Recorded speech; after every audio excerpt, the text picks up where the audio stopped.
Halo teman-teman, di video ini saya akan menjelaskan topik 9 yaitu pengembangan karir. Yang pertama, definisi karir. Dalam hal ini, yang dimaksud dengan karir ialah suatu rangkaian perilaku dan sikap yang berhubungan dengan pengalaman maupun aktivitas kerja selama rentan waktu pada kehidupan seorang individu, serta merupakan rangkaian aktivitas kerja berkelanjutan. Karir yakni kondisi yang dapat menunjukkan adanya peningkatan status kepegawaian seorang individu dalam organisasi sesuai dengan pekerjaan yang sudah ditentukan oleh organisasi tersebut.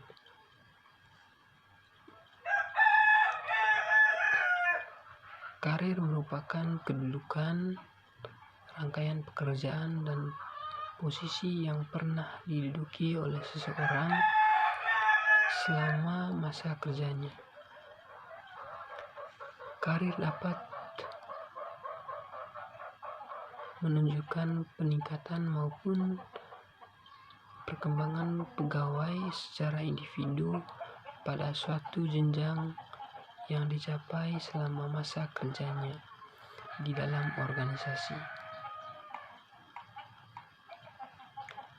Adapun beberapa contoh dari karir, misalnya seperti pada tenaga pendidikan, guru, dosen, tutor, konselor, dan lain-lain. Dan pada tenaga kependidikan seperti kepala sekolah, administrasi, pengawas sekolah, pustakawan, dan lain-lain. Pengertian karir menurut para ahli. Heri Shimamura. Karir merupakan urutan aktivitas-aktivitas yang berhubungan dengan pekerjaan dan perilaku, nilai-nilai, dan aspirasi seseorang selama rentan hidup orang tersebut. Manajemen karir. Bagi kamu yang baru memasuki lingkungan kerja maupun yang sudah veteran, bisa jadi pernah mendengar istilah manajemen karir. Kamu mungkin juga pernah mendengar nasihat bahwa seseorang yang berkarir harus mampu bertanggung jawab dengan pekerjaannya. Sayangnya, banyak di antara kita yang tidak diberitahu secara gamblang tentang definisi manajemen karir dan bagaimana cara melakukannya. Manajemen karir adalah proses berkepanjangan yang menginvestasikan segala macam sumber daya untuk memperoleh tujuan karir. Proses ini tidak terjadi dalam satu momen saja, melainkan terus berlanjut agar dapat beradaptasi dengan perubahan tuntutan dari ekonomi modern. Program manajemen karir mendukung keberlangsungan perkembangan personal dan profesional melalui transisi kehidupan. Konsep yang diusung oleh manajemen karir hampir sama dengan manajemen keuangan. Terdapat aturan utama yang perlu diingat, yaitu sumber daya yang diinvestasikan secara disiplin dan rutin nantinya akan membuahkan hasil yang cemerlang. Manajemen karir berfokus pada dua kunci aset investasi, yaitu belajar secara berkelanjutan. Lingkungan kerja saat ini banyak berkutat dengan teknologi. Kemajuan yang kita alami sekarang bahkan bisa berubah dengan adanya penemuan-penemuan teknologi di masa mendatang. Oleh sebab itu, seberapa baik kemampuanmu dalam beradaptasi dengan perubahan-perubahan yang terjadi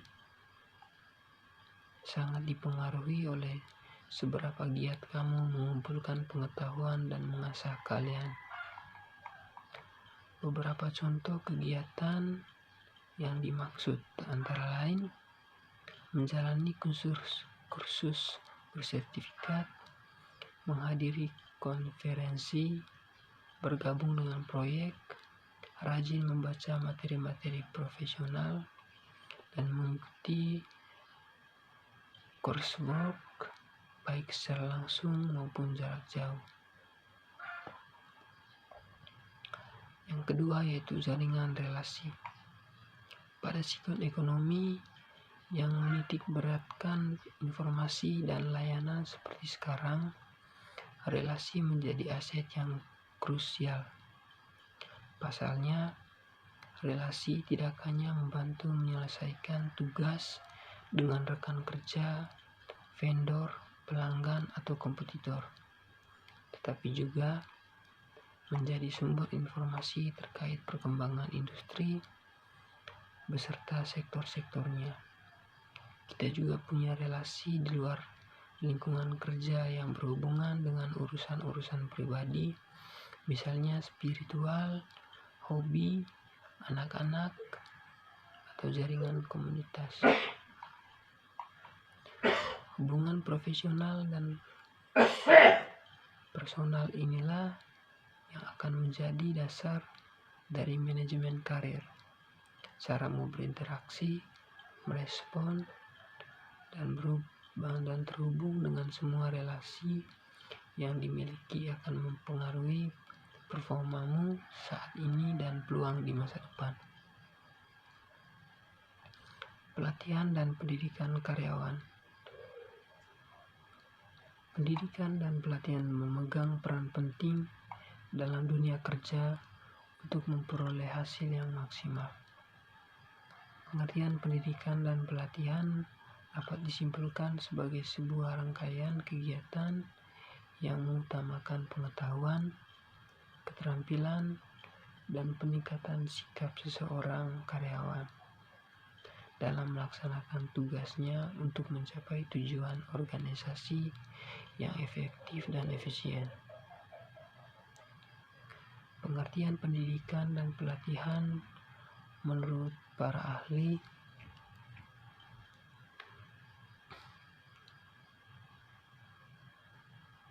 masing-masing memiliki definisi berbeda satu dan juga yang lainnya.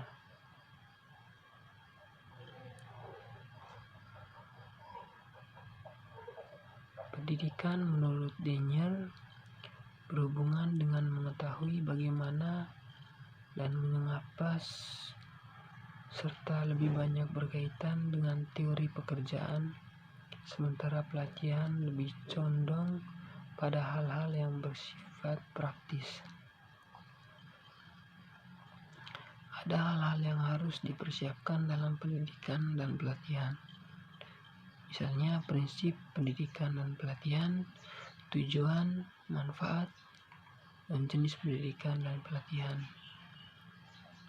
Prinsip pendidikan dan pelatihan, contohnya dengan memperhatikan perbedaan individu, menganalisa pekerjaan peserta, melihat memotivasi mereka, memantau partisipasi aktif, menyeleksi peserta, menyeleksi pengajar, pelatihan pengajar, metode pelatihan, dan asas belajar.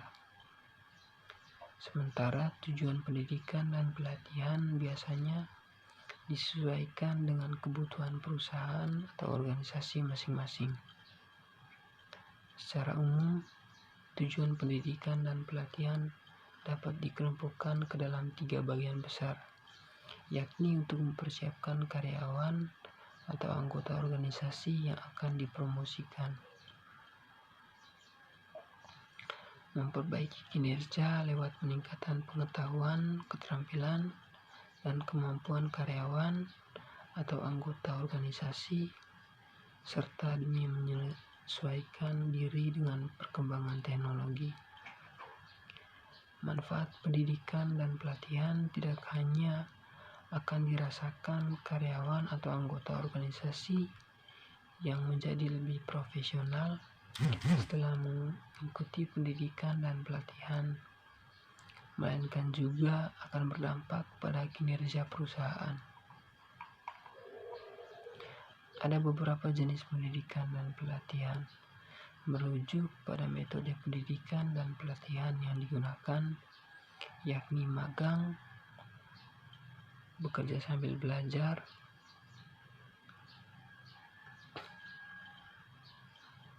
dan sejenis kursus di luar lingkungan kerja, di mana materi kursus tidak jauh berbeda dengan pekerjaan yang digeluti peserta.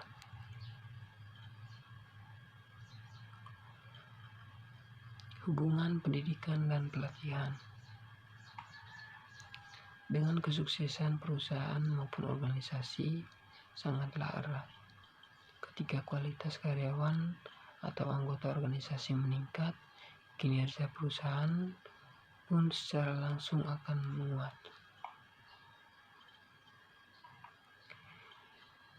Situasi yang memerlukan pelatihan. Pelatihan adalah proses memperoleh kompetensi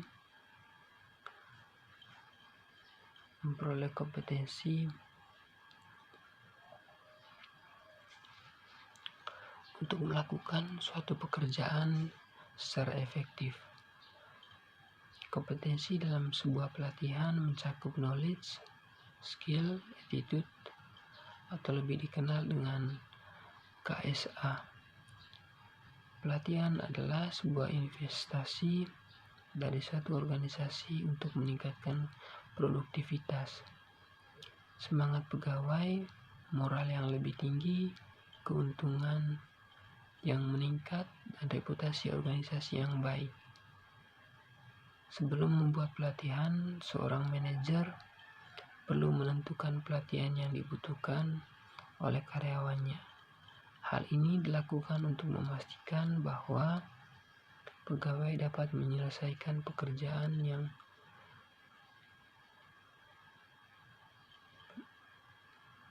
organisasi perlukan. Proses ini disebut dengan AKP, yang merupakan langkah pertama dalam perencanaan pelatihan.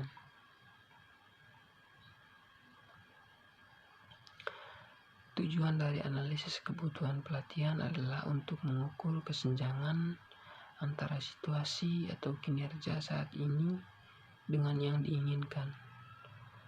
Kesenjangan antara situasi atau kinerja saat ini dengan kinerja yang diinginkan mungkin menunjukkan masalah yang mungkin dapat diselesaikan dengan pelatihan. Pelatihan dapat menghilangkan atau meminimalkan kesenjangan yang terjadi. Peran AKP sangat penting dalam perencanaan pelatihan. Jika melewatkan proses, AKP akan menyebabkan permasalahan,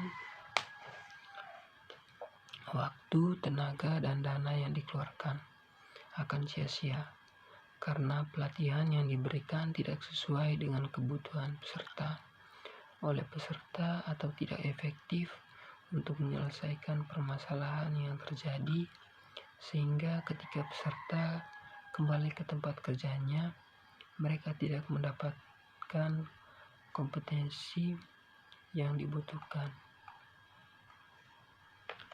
Yang berikutnya, promosi, tujuan, fungsi, dan manfaat pengembangan karir.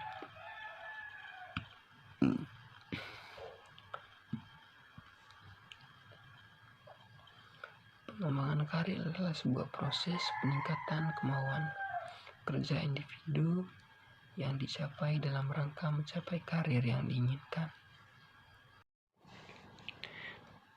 Namun demikian, tentunya berbagai aspek serta proses yang menyelubunginya tidak sesederhana itu. Seperti yang diungkapkan oleh Priyansa, berpendapat bahwa pengembangan karir merupakan serangkaian kegiatan kerja yang terpisah-pisah, masih merupakan hubungan yang saling melengkapi, berkelanjutan dan memberikan makna bagi kehidupan pegawai. Dengan demikian, persoalan pengembangan karir ini juga amatlah berpengaruh pada kinerja serta kepuasan kerja seorang karyawan. Tentunya dengan bentuk paling yang konkretnya adalah pengembangan finansial dan kualitas kehidupannya pula. Sementara itu, memberikan beberapa opsi definisi yang dapat menyelubungi perkembangan karir, diantaranya adalah sebagai berikut. Pertama, pengembangan karir adalah perubahan nilai-nilai, sikap dan motivasi yang terjadi pada seseorang karena dengan penambahan atau peningkatan usianya akan menjadi semakin menatang. Pekerjaan karir adalah usaha yang dilakukan secara formal dan berkelanjutan dengan difokuskan pada peningkatan serta penambahan kemampuan seorang pekerja. Ketiga, pengembangan karir adalah peningkatan pribadi yang dilakukan seseorang untuk mencapai suatu rencana karir. Yang keempat, pengembangan karir adalah suatu kondisi yang menunjukkan adanya peningkatan status seseorang dalam suatu organisasi yang bersangkutan. Artinya, pengembangan karir meliputi pengembangan dari individu atau karyawan itu sendiri, usaha atau proses untuk mencapainya, peningkatan sikap karyawan, hingga peningkatan kewenangan serta jabatannya di dalam organisasi. Sedangkan menurut Sutrisno, pengembangan karir adalah peningkatan pribadi yang dilakukan untuk mencapai sesuatu rencana karir. Dengan kata lain, organisasi, perusahaan, atau pemimpin telah menyusun perencanaan sebelumnya tentang cara yang perlu dilakukan untuk mengembangkan karir pegawai selama bekerja. Berdasarkan pengertian pengembangan karir menurut para ahli di atas, dapat disimpulkan bahwa pengembangan karir adalah suatu proses peningkatan serta perubahan nilai-nilai dari anggota organisasi menuju tingkat kematangan, kompetensi, dan kewenangan yang lebih tinggi berdasarkan perencanaan serta berbagai aspek lain yang direncanakan baik oleh individu, terutama oleh organisasi untuk meningkatkan kualitas dan kinerja kerja serta kehidupan anggota organisasi tersebut secara holistik. Tujuan pengembangan karir. Tujuan utama dalam pengembangan karir adalah untuk meningkatkan kinerja karyawan agar lebih efektif dan efisien dan memberikan hasil yang memuaskan dalam mencapai tujuan yang diharapkan organisasi. Beberapa tujuan pengembangan karir adalah sebagai berikut. Yang pertama, membantu dalam pencapaian tujuan individu dan perusahaan. Yang kedua, menunjukkan hubungan kesejahteraan pegawai. Yang ketiga, membantu pegawai menyadari kemampuan potensi mereka. Yang keempat, memperkuat hubungan antara pegawai dan perusahaan. Pengembangan karir juga dapat menciptakan relasi dan memperkuat hubungan antar pegawai menjadi lebih sejahtera.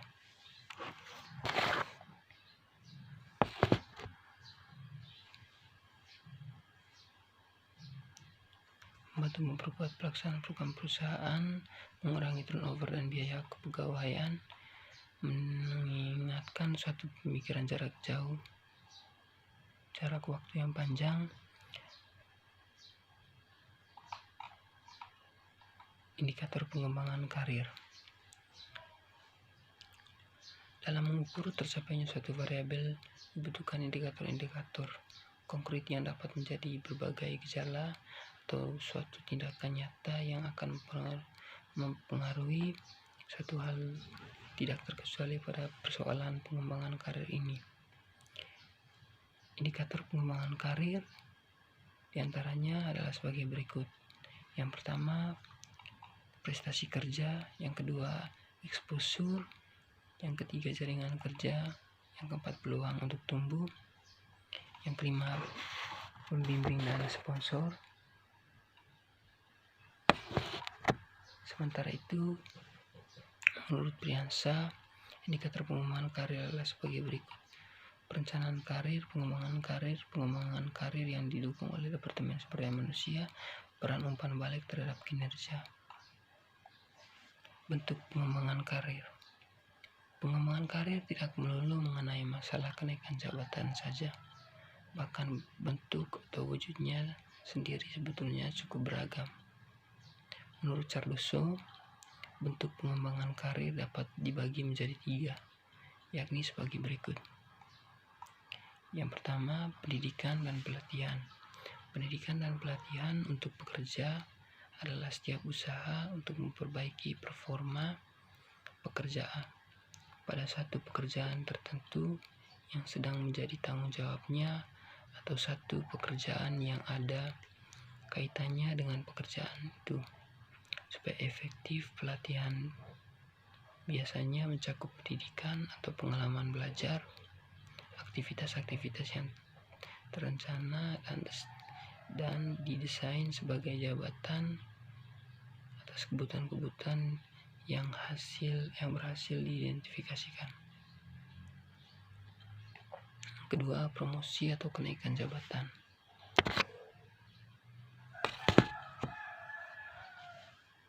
Promosi atau kenaikan jabatan adalah perubahan posisi atau jabatan dari tingkat yang rendah ke tingkat yang lebih tinggi. Perubahan ini biasanya akan diikuti dengan meningkatnya tanggung jawab, hak, serta status sosial seseorang. Apabila seorang mempunyai kemampuan dan keahlian, maka bisa dipromosikan dan akan naik jabatan sesuai dengan kemampuan yang dimiliki, sehingga tanggung jawab akan semakin besar atas pekerjaan tersebut. Berikutnya, mutasi atau perubahan jabatan. Mutasi adalah kegiatan yang bisa mengembangkan posisi atau status seseorang dalam sebuah organisasi, atau seiring juga disebut dengan perubahan jabatan dalam organisasi. Dengan kata lain, mutasi ini dapat berarti seseorang karyawan yang dipindahkan posisinya ke posisi tertentu maupun lokasi. Tahapan pengembangan karir. Menurut Muhadi, tahapan pengembangan karir dapat dijabarkan sebagai berikut. Pengembangan karir terdiri atas 2 proses yang meliputi pilihan profesi jabatan, pilihan organisasi, pilihan tugas pekerja, atau pengembangan mandiri karir. Proses tersebut terjadi secara internal pada individu atau karyawan dan berhubungan langsung dengan berbagai kebijakan dan kebutuhan organisasi. Sementara itu, sub-proses kedua berkaitan dengan manajemen sumber daya manusia dan organisasi sendiri yang terdiri atas: pertama, rekrutmen dan selection atau rekrutmen dan seleksi karyawan.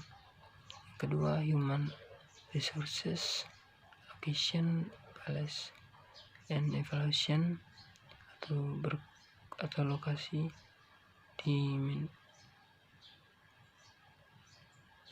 alokasi dari manajer sumber daya manusia serta evaluasinya. Yang ketiga, training and development, yang berarti pelatihan pengembangan. Selain itu, proses pengembangan karir juga akan melibatkan 2 komponen penting, yakni perencanaan karir dan manajemen karir sebagai berikut.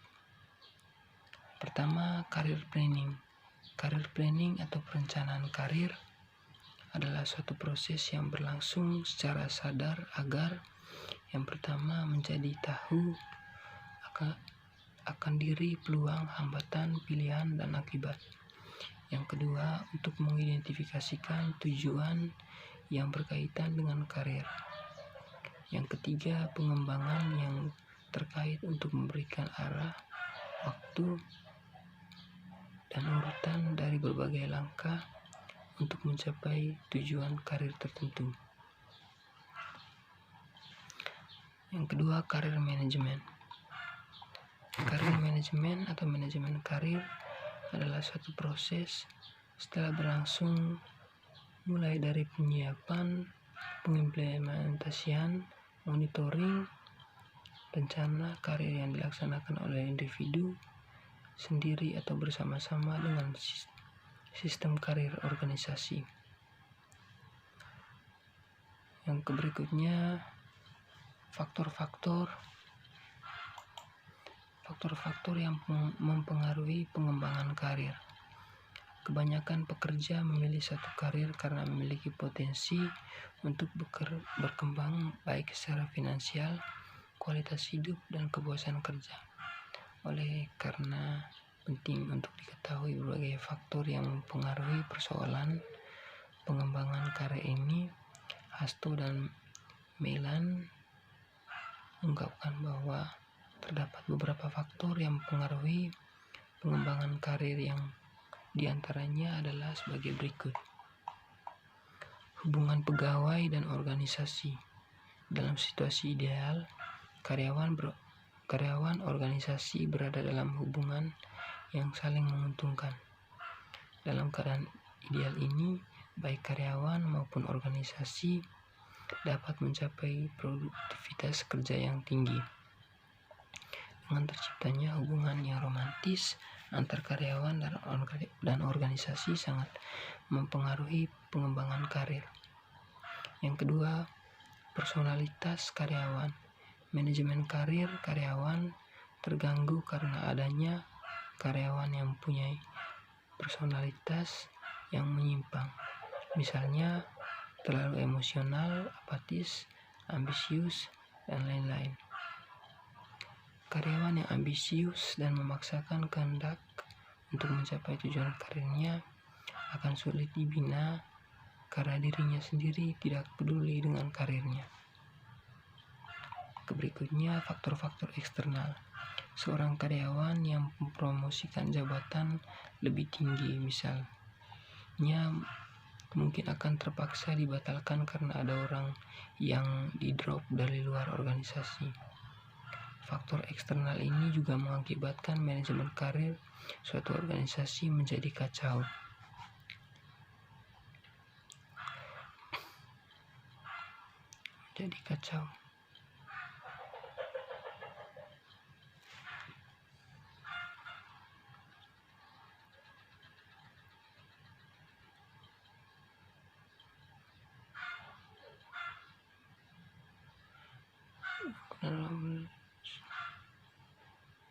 satu organisasi kacau karena intervensi dari pihak luar. Yang keempat, politisasi dalam organisasi.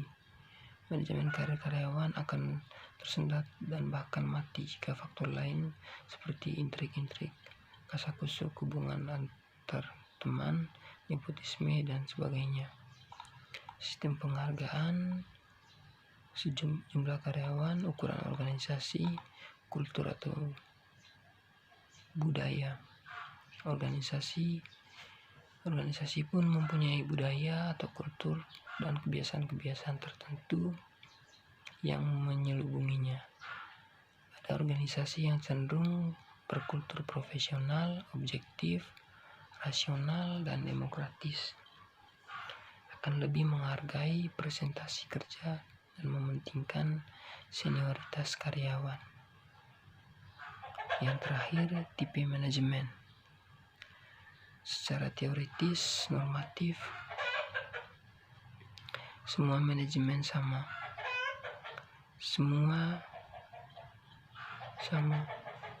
Namun dalam implementasinya, manajemen suatu organisasi mungkin berlainan dengan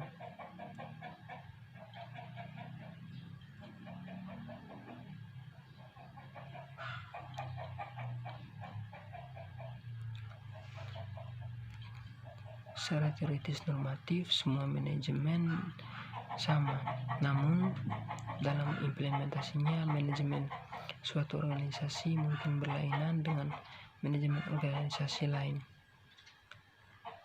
Jika manajemen cenderung tertutup, maka keterlibatan karyawan dalam hal pembinaan karirnya cenderung minimal.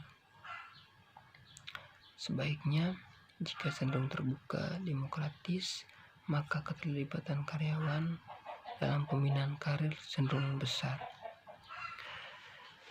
Baik teman-teman, sekian video dari saya. Semoga bermanfaat. Terima kasih.